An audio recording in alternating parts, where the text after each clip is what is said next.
frickin' do it. All right, so we are going to be talking about, what's his name? Not it. Where's Grok? What's his name? I did a little bit of digging on Kilmar Garcia, the guy who was from Maryland who got deported. Excuse me, the guy who was living in Maryland, who is who is allegedly an MS-13 gang member, who allegedly entered the United States illegally, and what else? And was deported for it, being here illegally. Yes. Okay. So essentially, what we're doing is I've been trying to find actual documents, and I've only found bits and pieces.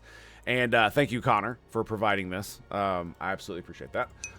This is when Dude Bro got arrested in 2019, and this is one of the pieces of evidence that's been used to say he is an MS-13 gang member. Mr. Squicker, greetings and salutations, my friend. Oh wait, forgot something, didn't I? What could it be? Essentially, this is his 2019 arrest record, and at approximately 14:27, that's 2:30 in the afternoon, the police observed 4 individuals loitering in a parking lot of Home Depot, because of course, as detective approached the individuals, the two of the individuals reached into their waistbands and discarded several unknown items under a parked vehicle. All 4 individuals were stopped by the officers. They immediately recognized one of the individuals as Bimbo, a member of the MS-13 Sailors Clique. 2 small plastic bottles containing marijuana were located on scene. All 4 individuals were transported back to District 1 for interviews. So if this first paragraph is to be believed, essentially, not only is he hanging around with MS-13 gang members, he's apparently also participating in illegal activity. Now, I am not one to overly berate someone for partaking in this particular illegal activity, but that does not negate the fact that it is illegal. And, you know, you go to jail if you do that things in certain areas, right? And then members of the gang MS-13 intelligence squad. Like, I love how people make fun of these things, but these guys actually, you know, I've seen a few of the what was it? Was it the Discovery Channel where they did the they went inside some of these intelligence squads where they are essential gang units, the gang unit squads, where they actually have like folders full of like tattoos and symbols and like their meanings, and it's all this fucking weird, and it's a complete language in and of itself, because obviously it's criminals trying to communicate with other criminals and trying to obfuscate what they're communicating about to the police, right? Anyway, so the intelligence squad encountered Bimbo on multiple occasions. He has an extensive criminal record for multiple assault, concealing dangerous weapon, burglary, and many other criminal offenses. He has also been found guilty of gang participation in the Circuit Court of Prince George County on December of 2018. Officers know Bimbo to be an active MS-13 gang member within the Sailors Clique with the rank of Observation and the moniker Bimbo. Yeah, it's somewhat light crime so far in comparison to George Floyd holding a gun to pregnant woman's belly. Yeah, I know, right? Sounds enough like to kick him out. I mean, the thing about it is like, I asked Grok about this because people have been saying that he wasn't an illegal, blah blah blah, just all kinds of stupid shit. And so when you say someone doesn't have a criminal record, it's like, okay, you don't have a criminal record, but was he actually a criminal? And the answer is actually yes, because at least according to Grok, I was unable to find it on X because, I mean, I didn't look quick enough. But a lot of people are saying, they're posting shit that Grok is saying that he was a legal citizen. Well, here, Grok is saying that he is not. That he entered illegally in 2011. Now, the reason for this is funny because this is something that he claims, but we're going to get into that here in a little bit.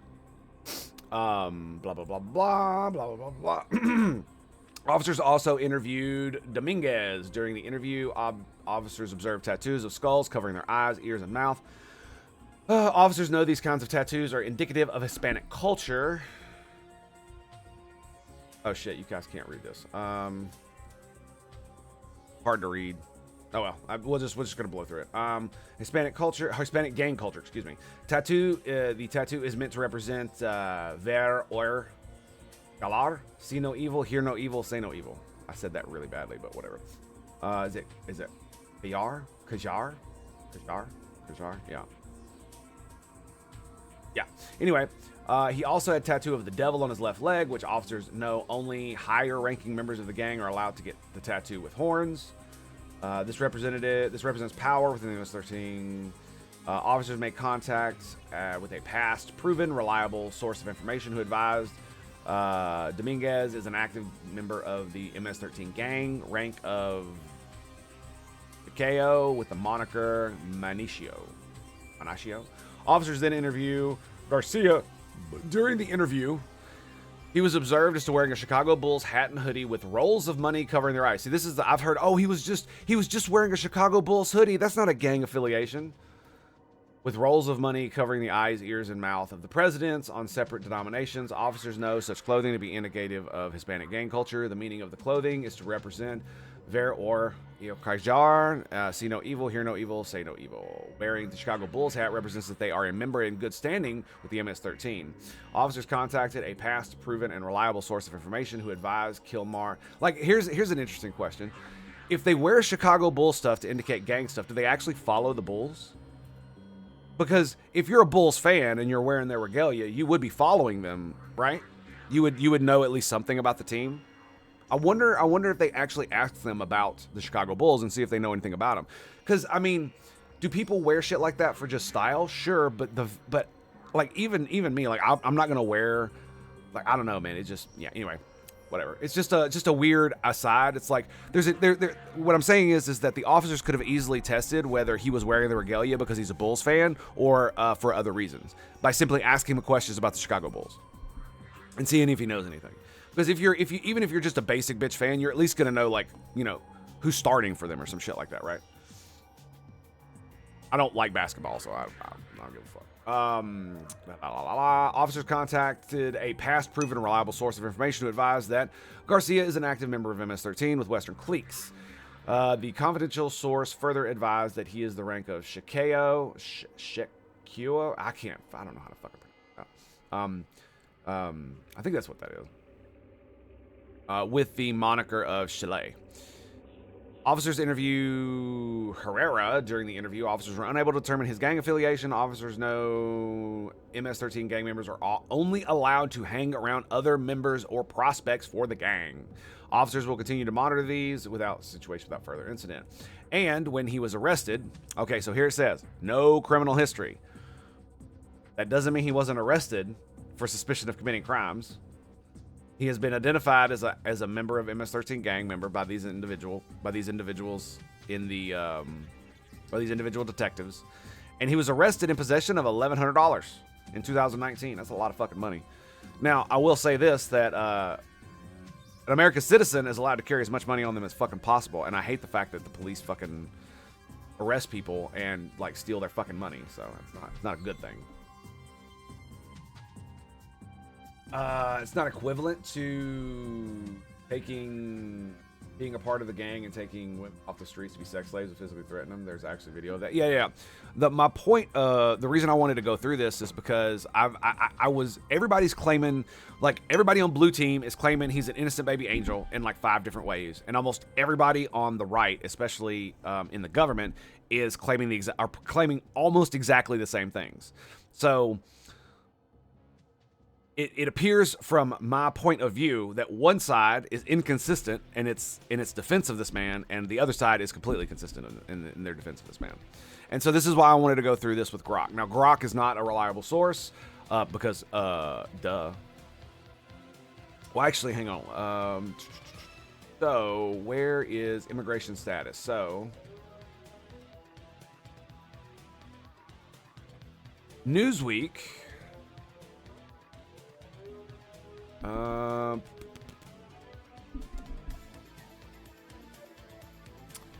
He allegedly crossed the border illegally. So Newsweek is saying that he allegedly crossed the border illegally, right? Okay. He just on March 15th, as other illegals were struck with the flights and manifest for various reasons. Okay. Yep. Vance has claimed he is Yep. Okay. All right. So that source is basically I'm trying to hunt down the source that where he is a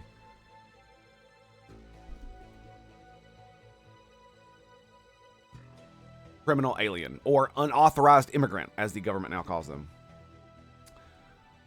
Immigration judge had granted him. See, here's the thing: he has no criminal record, sure, but that doesn't mean he's not an actual criminal, and it doesn't mean he's not participating in crime, especially when you have him being arrested with MS-13 gang members.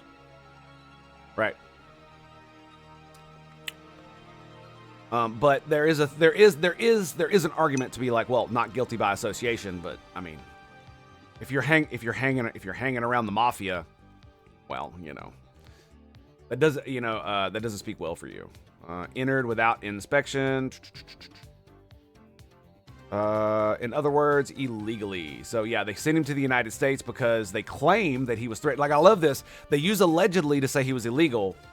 But when the family says, "Oh, the MS-13 gang said they were trying to recruit him, and if they didn't, they do all kinds of bad stuff to us." They don't say allegedly on that. They're literally just being like, "Oh, trust me, bro. Trust me. We completely trust these people from another country who came here illegally. Yeah, we totally trust them. Yeah, we're gonna take their word at face value. No questions asked."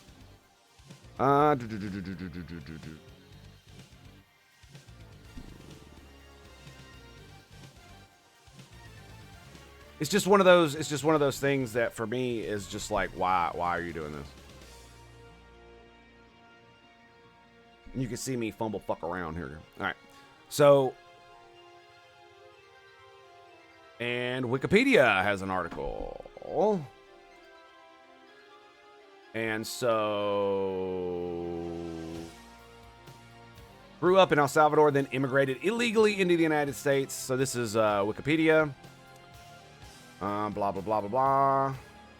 Blah, blah, blah. Okay, yeah. So apparently, yes. According to two news sources and Wikipedia, he was most likely in the country illegally. All right, so. So yes, he was arrested in 2019. During this incident, so we already went over this. They specifically tied him to the New York State where Abrego had never lived. See, this to me is a bit of a how should I put this? The fact that they identified him as part of a clique in a city where he never lived. One, it's like, okay, that doesn't quite make sense. But on the other hand, it's like, just because a gang is supposedly known in an area, does that mean that's the only place they operate? Right? They're all MS-13, right? So do they not have some kind of communication? Do they not, what's the word? Do they not use synergy? Do they not use any of that bullshit? You know what I'm saying? So that doesn't necessarily mean that that's not, this is one of those things where it could be that this is like proof that they're full of shit. It could also be, just one of those weird quirks about the internal gang bullshit kind of deal, right? Let me see. If you're hanging around MS-13, wear the same clothes as them, handle no small amount of cash in this. Yeah, it looks bad. It looks really bad. It does. And I'm not gonna lie. In my opinion, that alone, him being arrested with known affiliates of MS-13, with large amounts of cash, and arrested in an area where, at least, we know a crime had been committed because small plastic bottles containing marijuana were located. Where is what state was this in?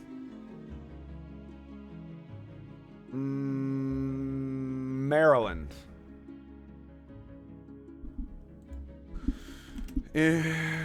Oh yeah, here, let's just ask Grok. We'll do another Grok page. Is weed legal in Maryland? Recreational medical use, older than 21, can possess 1.5 ounces. Okay, so cannabis is legal, so that is not a crime unless...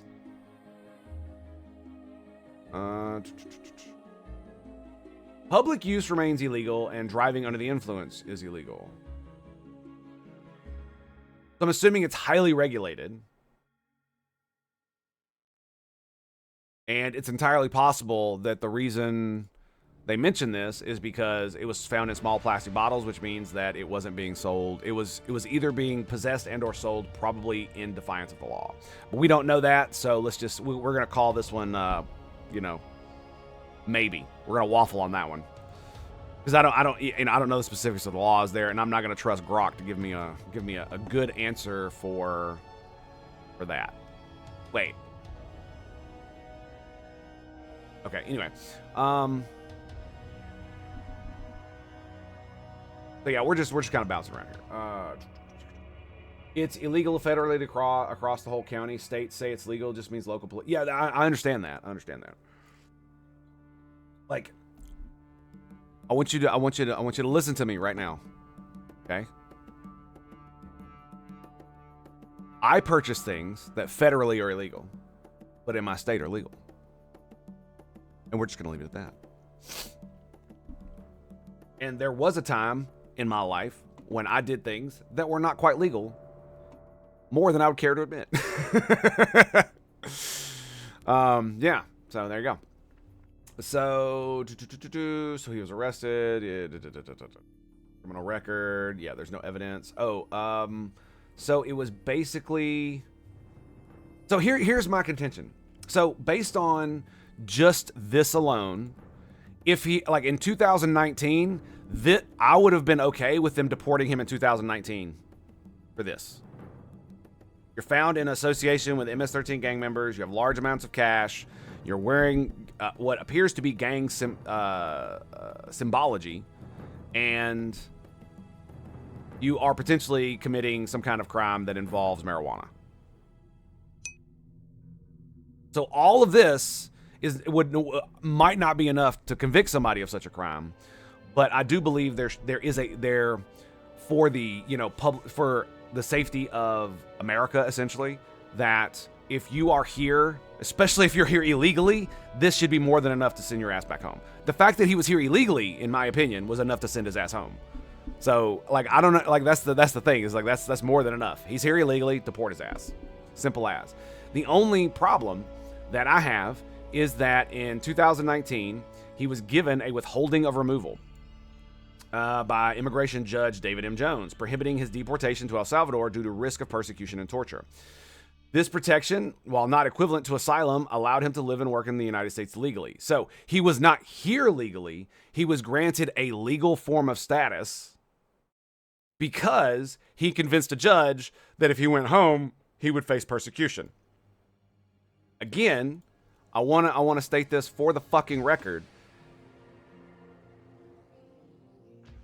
We're supposed to think that the cops are full of shit, that the judges who have put in their court rulings that they thought he was part of MS-13 are full of shit, but we're just gonna believe him and his family when they say, oh, MS-13 was trying to said that if they didn't recruit him, they were gonna like burn down our family business, and that's why we sent him illegally to the United States. And we're just gonna believe it. Like it's not possible they just made it the fuck up. Or that part of it may be true and the other part isn't. Like, imagine it went down like this. He was a part of the MS-13 gang. He did affiliate with them, and he got in with the wrong crowd. And what happened? His family didn't like it. They tried to get him to quit, and the gang threatened to burn down their business if they didn't stop. So they fucking sent his ass to the United States of America. That sounds a lot more fucking likely than the Fresh Prince of Bel-Air bullshit they seem to be pulling with this. Oh, he's just a sweet baby angel that was threatened by the MS-13 gangs, and that's why we sent him to break the law in the United States of America so he could live here illegally for fucking 20 years. Jesus motherfucking Christ, dude. That clears. We just have to take one word or we are racist. Yeah, like, don't get me wrong. I sympathize. right? It's entirely possible they're telling the truth, but it's also possible they're lying through their fucking teeth. It's entirely possible he is part of the MS-13 gang and he lied so they wouldn't fucking deport him.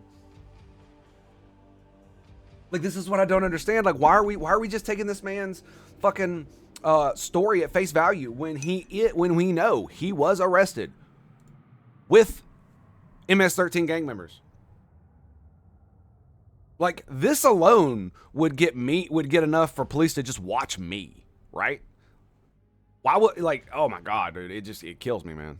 But, you know, the courts are the courts, so you can't just say, oh, I trust the court system, and then turn around and when they make a ruling that you don't like, be like, okay, well, we're just gonna ignore that shit. Like, that's not really how that works, right?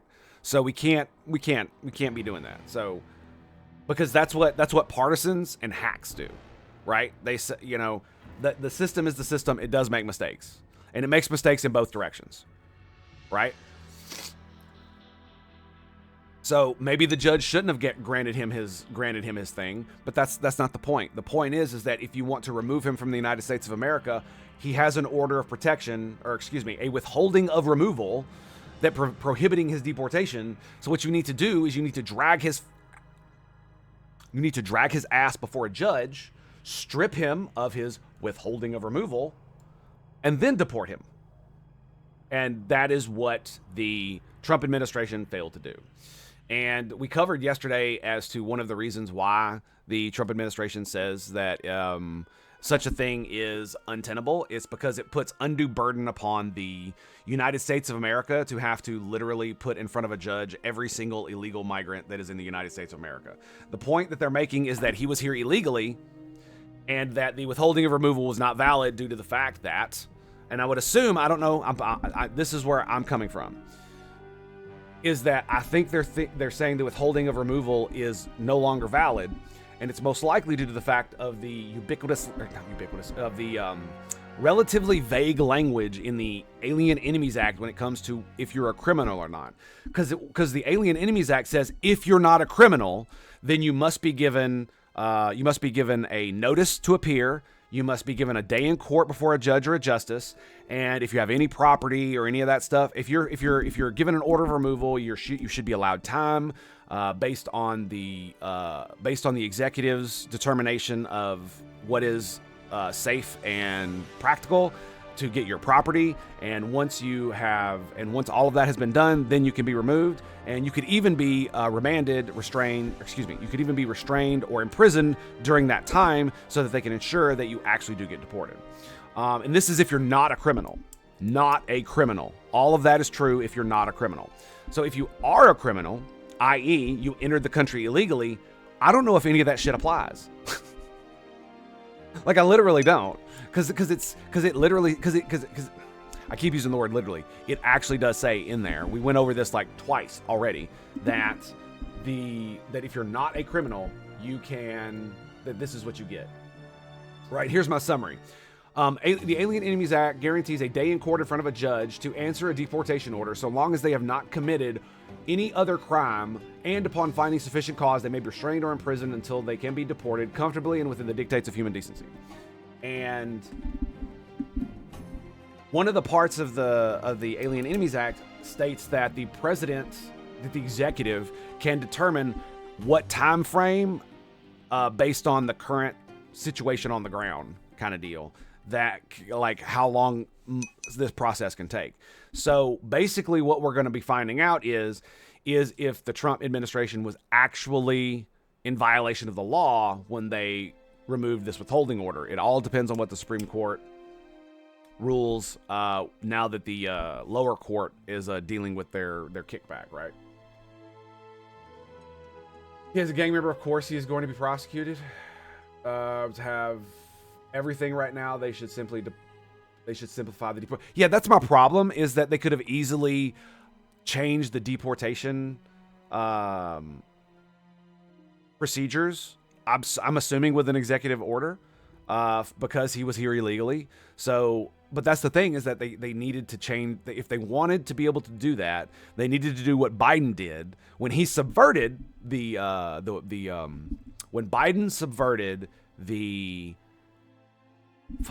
spirit of the law when he altered how you can claim asylum, that illegals who are already in the country can claim asylum. When he subverted that, he did it within the rule set. So even though you don't like it, even though I think it's a subversion of the spirit of the law, and it essentially weaponizes our own empathy against us, he still did it within the bounds of the law, right? So it's not right, but it is legal, right? Just like other horrible things in the past have been legal, but not right.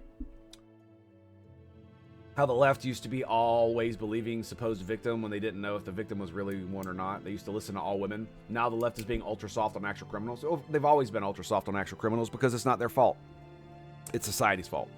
So, withholding of removal explained. The definition of withholding of removal is a form of immigration relief in the United States that prohibits the deportation of an individual to a specific country where they are likely to face persecution and torture. All right, so what does that mean? Well, think about it like this. If we were to send Garcia back to El Salvador, would he face persecution and torture from MS-13? No. Why? Well, because the president of El Salvador threw all of them motherfuckers in jail.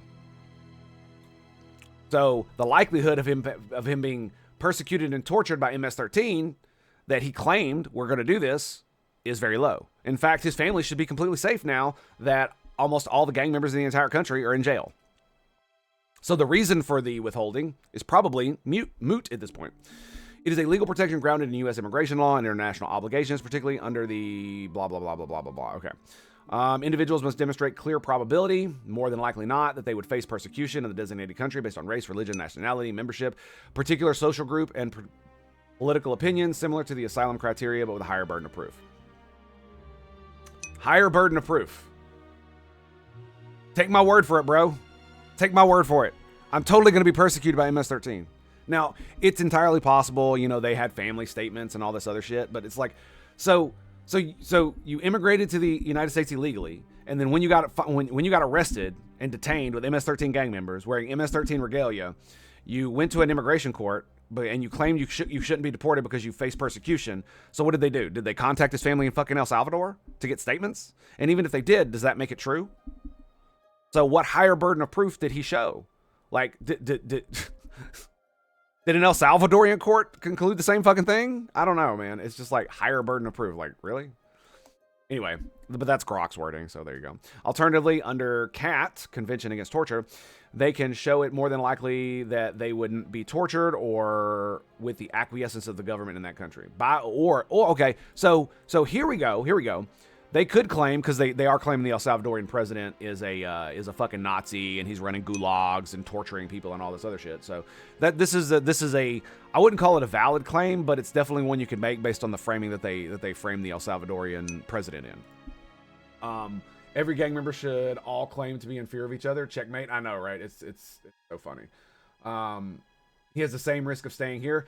To be fair, it would be less risk because of the government situation and the fact if the gangs have more power over there, the police over there won't protect him, right? But the police here could potentially protect him. But you are correct, is that if he does fear for his life from specifically the MS-13 gang, then he would still be in danger by living in the United States and associating with MS-13 gang members. And and you know what's funny is it's potentially that those MS-13 gang members, he wasn't hanging around with them, they were fucking extorting him. Like, this is like we got to pull it out, bro. I got to pull out the meme. Where's the meme? Where's my meme? Where is it? Where is it? God damn it! I need it. I need it in my life. Where we at? Stream stuff. Here we go. Where is it? There it is. Boom. Boom. Boom.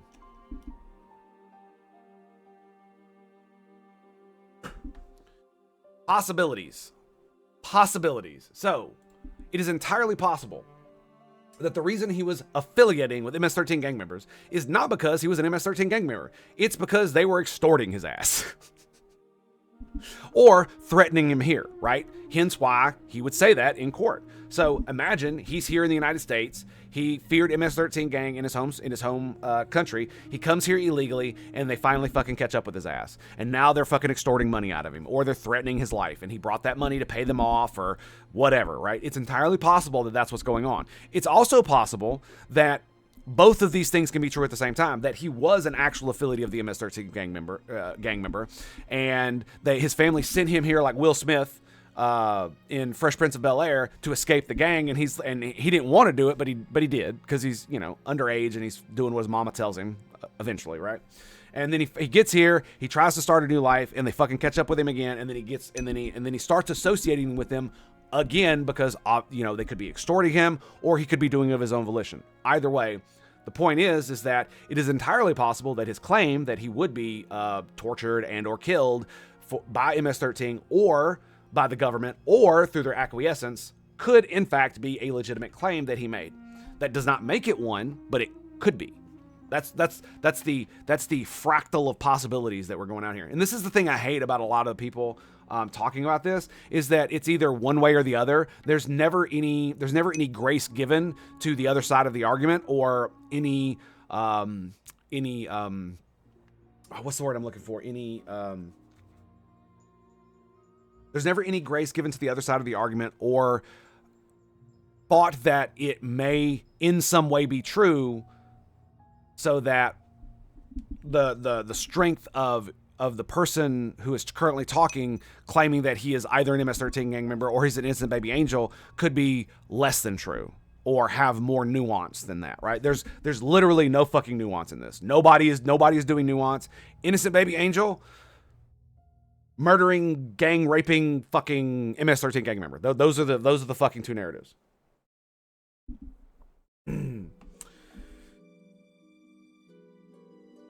Obviously couldn't drive. If Biden had Alzheimer's, which it looks like he does, I mean, it doesn't necessarily mean he has Alzheimer's. It could be another form of brain damage or something else. I fear Bill Gates will kill off the human race. I don't think Bill Gates will kill off the human race. I think Bill Gates may have some interesting views on what the population of the world should be. I think he's fucking retarded when he says that we need less people. That is absolutely fucking the most retarded thing I've ever heard. Next to, you know, we should, actually I take that back. It's like second or third behind we should make murder and rape legal. Those are the two things that are probably more retarded than that. But, you know, limiting the population of humanity is dumb. More humans equals morally good. Period. End of story. Humanity is a giant fucking calculator. We are the universe observing itself, because we are made of stuff of the universe. As Neil deGrasse Tyson likes to say, we are stardust. We are made of stardust. And it's true, we are. Specifically, if the current models of how solar systems form is true, then we absolutely are made of stardust. And so we are the universe given consciousness and trying to figure out how everything is and how all it works. And so the more humans you have, so here's how it works. In any given population, you will have a set number of people who are geniuses who do all the fucking advancing, and you'll also have another group of people, they may overlap with those two, who do the vast majority of the work that keeps us alive, right? But this is a small fraction of the population. So if you reduce the size of the total population, the population of the people who invent crazy shit that advance our technology, and the people that keep us alive by keeping our infrastructure and just the world turning, shrinks. But if you have more population, well, that gets bigger. And if you want people to have a better standard of living, if you want more people to be raised out of poverty, then you need then that group, that like 10 to 20% of the tippity top IQ Pareto distribution hard workers, that needs to be gigantic, dude. We need that to be double, triple, quadruple the size. Period. End of story. I will die on this fucking hill. Absolutely 100%. I planted my flag and I ain't fucking moving off this. And the thing about it is that we're never going to be able to colonize the stars if we do not continue to expand our population. We just literally will not be able to do it. Just as our body is made of nerves, taste buds, rods, and cones observing ourselves, we are the secondary organs of the universe. I tend to lean more metaphysical with it, but that's an interesting way of looking at it, to be sure. And a good allegory, in fact. So, unlike asylum, withholding of removal does not require proving a well-founded fear of persecution, but a clear probability standard. but the clear probability standard is stricter. Okay, scope of protection. It only prevents deportation to a specific country where individuals face danger, not other countries. For example, if someone granted a withholding of removal to El Salvador, they could still be deported to another country. Wow. So that's why they keep calling it an administrative error. They shouldn't have deported him back to El Salvador. Oh my God, really? Come on. Man. Like, this is what I'm saying. Like the Trump admin is just taking L's left and right with this shit, dude. Like, I think they're winning the narrative game, and we'll talk about that in a minute. But this right here is like one of those things. All they had to do was put him in front of a judge to strip the order of protection to deport him back to El Salvador. And even if that's the case, they literally could have deported him to any other country that would fucking take his ass. It is country specific and does not confer permanent residency or citizenship. Boom! There it is. There's the mic drop. So, yeah, it does not. It does not give him the ability to stay and work here forever. That is simply true. We just need to have a secondary country so we have alternatives. Yeah. So, I mean, if we were talking to Mexico or any other country, and we're like, hey, we got this bro, we want to get the fuck out of our country. You mind taking him in the middle of a fucking desert? I know that's very bad. You should not do that. I'm not advocating for such things. You know, it's a joke. A very one in very poor taste. But if it makes me laugh, it's funny. Individuals granted withholding of removal are allowed to remain in the United States and typically receive a work permit, which is a employment authorization document. However, it does not grant lawful immigration status. Individuals remain in a precarious legal limbo, often subject to ICE supervision, regular check-ins. They cannot travel abroad without risk of loss of protection, unlike asylees. The application is usually made during removal deportation proceedings before an immigration judge. It can be requested defensively in response to deportation proceedings or affirmatively in certain cases. I mean, I don't necessarily mind this. I don't like the I'm claiming asylum as a response to deportation. Fuck you, get out. Unless there's clear and present evidence that you are actually a victim of like sex trafficking or something like that. And then I can waver on that a little bit. I don't need to be a strong evidence, such as personal testimony, country condition reports, and expert affidavits is critical to proving the likelihood of persecution. Okay, so here we go. Personal testimony. Country conditions. Well, the country is a lot safer now since they locked up all the criminals, so that's not a problem. Expert affidavits. I don't know what expert affidavit. I should probably look up his immigration court stuff. It's critical to proving the likelihood of persecution or torture. Now, they are framing the president of El Salvador as a fucking Nazi, and he's running concentration camps, so one could say that that's why he needs to stay here, is so he doesn't get persecuted by his fucking government, but I don't necessarily believe that, so. Burden of proof. Withholding requires a higher standard, clear probability versus well-founded fear of asylum. And I mean, in 2019... Was El Salvador still a shithole? I don't know. We'll worry about that later. It's ancillary to the point. Differences from asylum benefits. Perfect. Withholding does not grant a path to permanent residency. Family. Asylees can petition for family members. Those withholdings cannot. Discretionary. Asylum can be denied for discretionary reasons, criminal history. Withholding is mandatory if eligibility is proven, even if of individuals of certain criminal convictions. So it is entirely a legal thing that withholdings can be given to people who are criminals. Certain individuals are ineligible, such as those convicted of a particularly serious crime, aggravated felonies with sentences of 5 years or more, or those deemed a danger to U.S. security. Wait. What?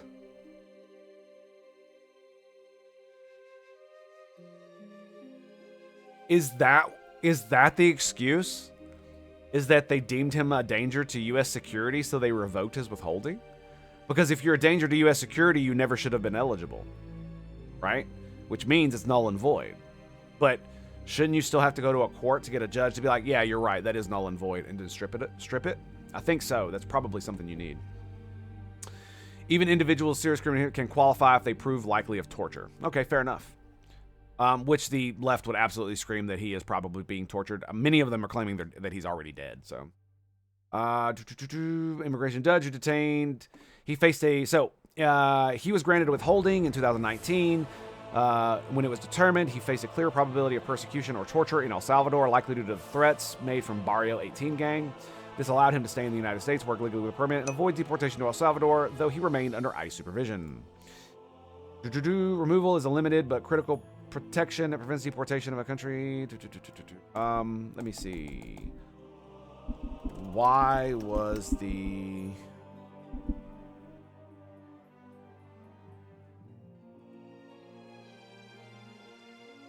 God damn it.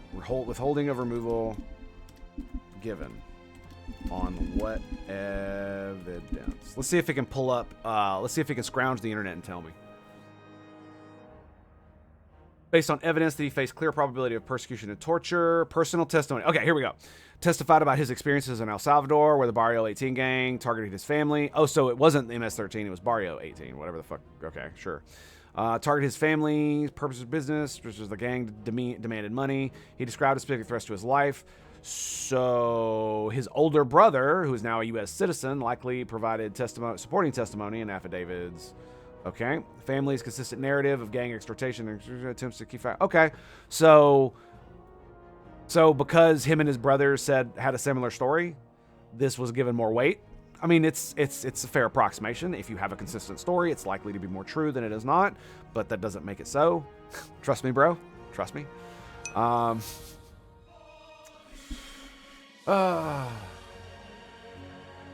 Ship his ass to Australia. There's always Greenland. You guys are nuts. You want people to get their lives fixed. It'll take good values, trying hard work because you have no alternative. So may as well work on your dreams or maybe success. I mean, yeah, maybe. Meanwhile, they're lazy, do nothing things that never go anywhere in life. Yeah, and most of them are citizens, unfortunately. Yes, I mean, it's like, it took me a long time. It took me a really long time to come to terms with the fact that I'm probably not going to be able to hold down a steady job for the rest of my life because of what happened to me in the Navy. And though I can work, I don't have a limitation on my disability like some individuals do, who, if they were to go back to work, they potentially lose their disability. I don't have one of those, so I could potentially work, but the problem is that my condition literally makes it impossible for me to hold down a job. It's not that I can't do it, it's that I can't continuously do it forever. So anyway, legal team presented evidence of El Salvador's severe gang violence and the government's inability or unwillingness to protect its citizens. Okay, so that's no longer there. Country conditions reports, such as those from the U.S. Department of Human Rights, likely highlighted gang control. They took care of that. High rates of violence, murder, extortion, they took care of that. Limited state capability to combat gangs, they definitely took care of that. These reports would have supported the argument that Abrego Garcia faced clear probable persecution. Okay. Risk of retribution for gangs, refusal to join Barrio 18 or fully comply, extortion demands, marked him as a target in El Salvador, individuals who resist gang recruitment, yep, including murder. His attorneys likely argued, okay, immigration judge likely considered his membership in a particular social group, young Salvadorian males targeted for gang recruitment for family members of extorted business owners, as a recognized basis for persecution claims withholding of removal. Okay, still doesn't make it true, but it does lend more credibility and weight if you, like I said, if you keep your story straight kind of deal, right? Convention against torture. While primary basis appears persecution Barrio 18, the judge may have also evaluated CAT criteria given El Salvador's use of facilities of... Oh, wow. So at the same time, El Salvador is actually cleaning up and all that other bullshit about gangs taking over everything. He also argued that El Salvador using facilities like the terrorism confinement center for suspected gang affiliates. His attorneys could have argued that if deported, he risked detention on the baseless MS-13 allegations from the 2019 ICE detention. I mean, they weren't baseless, but okay. Especially under El Salvador. So they literally argued both sides of this. Is that right? No. Grok is. It appears Grok is giving me an opinion. may also have evaluated on CAT criteria. Okay.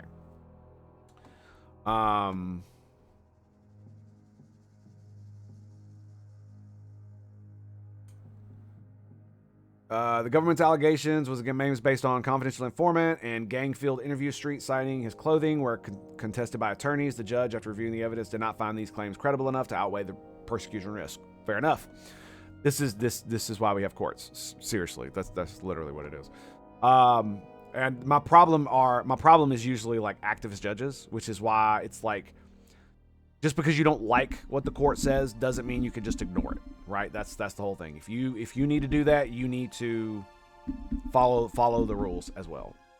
Prior federal judge skepticism of gang affiliation noted in the court documents and clean criminal record further undermined the government's case, supporting his eligibility for relief. Okay, fair enough. Legal standard met. Okay, we know that. Outcome, withholding of removal order allowed him to receive work.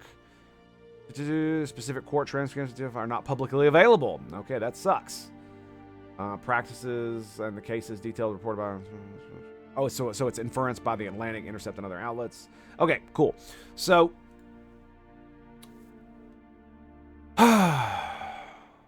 it's still a case of, I don't fucking know. But you know what's funny?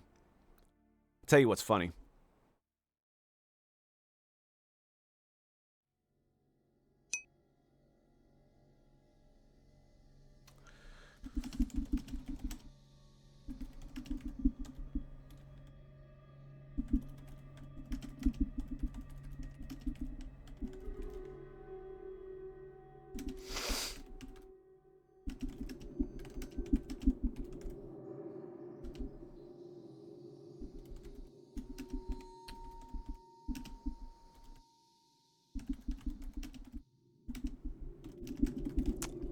Okay, so people being fucking stupid. Anyway, so essentially, you have this is what I think is going on. You have the government claiming that he was here illegally, which seems to be the case.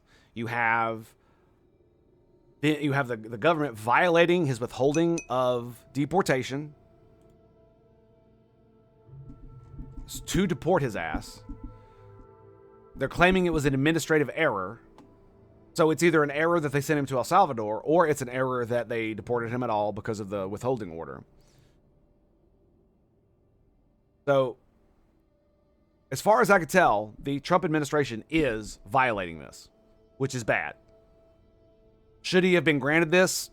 I don't know.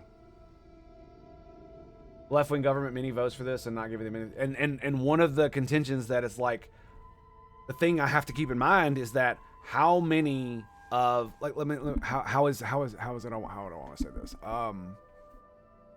How many times have we seen the people who are screaming that Trump is breaking the rules by doing this advocate for criminals to be freed, to not face justice, and all these things? Like, it is a whataboutism. I'm gonna fully admit that, but it is one of those things. It's like, you cannot just, this is not just something that is a legal basis. It's also something like, which way is our society gonna go?